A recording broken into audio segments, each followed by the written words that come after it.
दीपू की हत्या के मामले में पुलिस ने अब तक 10 लोगों को गिरफ्तार कर लिया है। इनमें से 7 लोगों को रैपिड एक्शन बटालियन यानी कि आरएनबी ने पकड़ा है, जबकि 3 लोगों को पुलिस ने गिरफ्तार किया है। गिरफ्तार किए गए व्यक्तियों के नाम भी आपको बताते चलते हैं। मोहम्मद लिमन सरकार है, उम्र 19 साल है। मोहम्मद तारिक हुसैन उम्र 19 साल। मोहम्मद मानिक उम्र 20 साल। इरशाद अली 39 साल उम्र है। निजामुद्दीन जिसकी उम्र 20 साल है। आलमगीर हुसैन उम्र 38 साल। आप अंदाजा लगा सकते हैं कि कितनी कम उम्र के नौजवान तक इस हत्याकांड में शामिल थे जो दीपू दास को यातनाएं दे रहे थे। मोहम्मद मिराज हुसैन उम्र 46 साल। मोहम्मद अजमोल हसन रगीर जो कि 26 साल था। मोहम्मद शाहीन मियां उम्र 19 साल। तो इतनी कम उम्र के लोग भी इस हत्याकांड में शामिल थे और यातनाएं दे रहे थे और आखिर में दीपू को जला दिया गया। किस तरह से मोहम्मद यूनुस की अंतरिम सरकार के तहत बांग्लादेश में अल्पसंख्यकों पर हमले लगातार बढ़ते जा रहे हैं, कट्टरपंथ बढ़ता जा रहा है। 18 दिसंबर को छात्र नेता शरीफ उस्मान हादी की मौत के बाद ढाका में हिंसा भड़की, मीडिया हाउसों पर तक हमले हुए और इसी बीच मयमन सिंह जिले में हिंदू युवक दीपू चंद्र दास की भीड़ ने बेरहमी से जिंदा जलाकर हत्या कर दी। भारत में यह घटना आग की तरफ फैली है और अब देश के कई हिस्सों में विरोध प्रदर्शन जमकर देखने को मिल रहा है।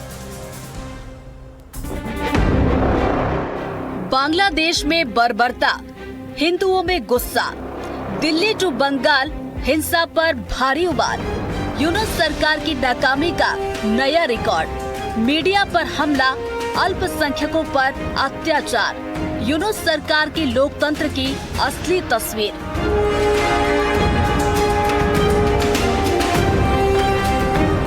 बांग्लादेश में 32 साल के शरीफ उस्मान हादी जुलाई 2024 के छात्र विद्रोह के प्रमुख नेता, जिन पर 12 दिसंबर को गोली मारी गई।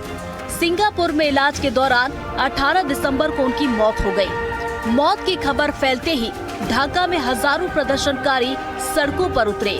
प्रोथो मालो, डेली स्टार जैसे अखबारों के दफ्तरों पर हमला हुआ और आगजनी हुई।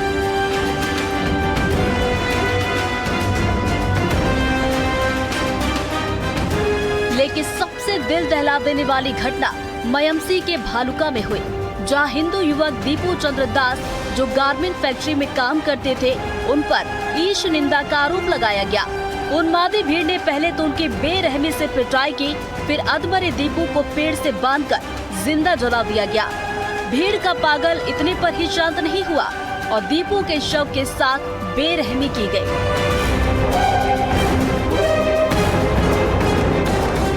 इस घटना ने भारत में भारी आक्रोश फैलाया। पश्चिम बंगाल, दिल्ली, उत्तर दिनाजपुर, सिलीगुड़ी, जेएनयू, डीयू समेत कई जगहों पर बीजेपी, एबीवीपी और छात्रों ने विरोध जुलूस निकाले। यूनुस का पुतला जलाया गया, रेडिकल इस्लामिस्ट का भी पुतला फूंका गया। बांग्लादेश में हिंदू युवक के साथ हुई बर्बरता पर दिल्ली यूनिवर्सिटी के छात्रों में जबरदस्त गुस्सा है। यहाँ छात्रों ने विरोध मार्च निकाला, मोहम्मद यूनुस का पुतला भी फूंका गया। आज यहाँ पे आवाज उठा रही है, वहाँ पे ढाका में मोहम्मद यूनुस की सरकार सुन ले कि कैसे अराजकता किसी भी देश के कोने में, किसी भी प्रांत में आवाज उठेगी, बांग्लादेश की सरकार हटेगी। मोहम्मद यूनुस मुर्दाबाद। कैसे उनका देश जमात के हाथ में पूरी चला गया है और जमात का ही शरीयत उनके रास्तों पे, उनका ही लॉ लागू है, बांग्लादेश का कॉन्स्टिट्यूशन लागू नहीं है। जितने भी नरसंहार हुए हैं आज तक, उसके लिए बहुत कम आवाज उठी है, पर अब जाके ये हो रहा है कि हम एज अ सोसाइटी हम ज्यादा अवेयर हो रहे हैं और हम अपनी आवाज उठा पा रहे हैं। विरोध और गुस्से की ये लहर जेएनयू में भी देखने को मिली।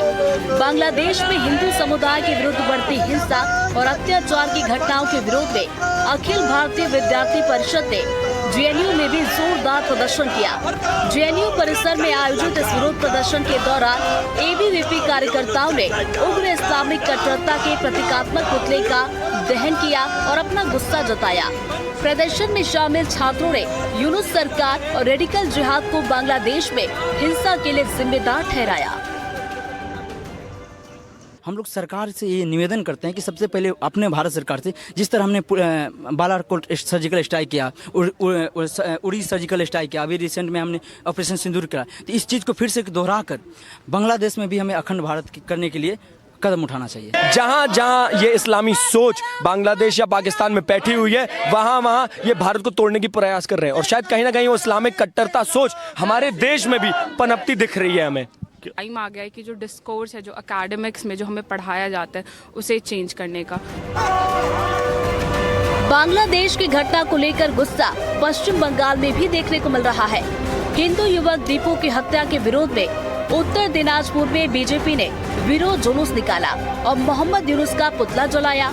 राज्य बीजेपी के प्रवक्ता राजश्री लाहिड़ी ने मार्च में हिस्सा लिया और विरोध मार्च में हिंदू हिंदू भाई भाई के नारे लगाए।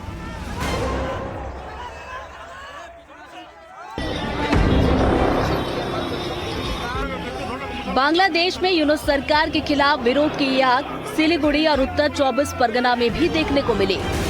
भारत में लोगों में बांग्लादेश सरकार और वहां मौजूद इस्लामिक कट्टरपंथियों के प्रति गुस्सा है, लेकिन हिंसा रोकने और हिंदुओं की रक्षा करने में नाकाम यूनुस सरकार अब भी पूरी तरह नाकाम और साजिश रचती नजर आ रही है।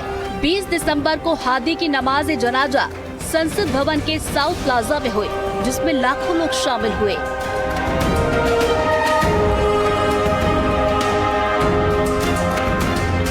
जनाजे के बाद उन्मादी भीड़ एक बार फिर से भड़क गई। भीड़ ने बैरिकेडिंग तोड़ दी और संसद भवन परिसर में घुस गए। जमकर तोड़फोड़ और लूटपाट की गई। बांग्लादेश में हालात बेकाबू हो चुके हैं।